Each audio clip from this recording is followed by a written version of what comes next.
Il-proġett tal-isptar prefabricated għandu jkompli għaliex fix-xitwa Malta jaf tkun qed taffaċċja żewġ viruses fl-istess ħin, il-coronavirus u l-influenza staġjonali.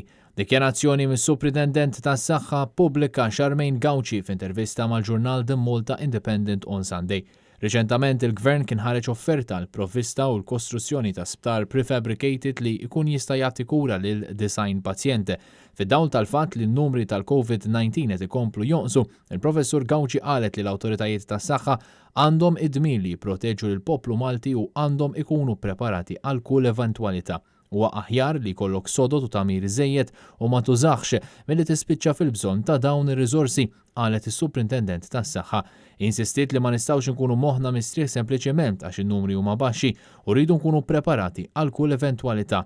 L-awtoritajiet mhux biss qed jaħsbu dwar il-ġimgħat li ġejjin iżda wkoll għax-xitwa meta jkun hawn żieda fil-każijiet tal-influwenza fejn possibilment Malta se tkun qed tiġġieled żewġ viruses fl-istess ħin.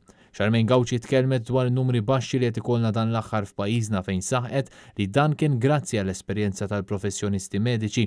Istqarret li l-awtoritajiet jinsabu nkwetati li jista' jkun hemm nies li għandhom il-virus iżda ma jirrealizzawx fatt ieħor ta' tħassib u li xi nies mhux qed joħorġu biex jagħmlu t-testijiet.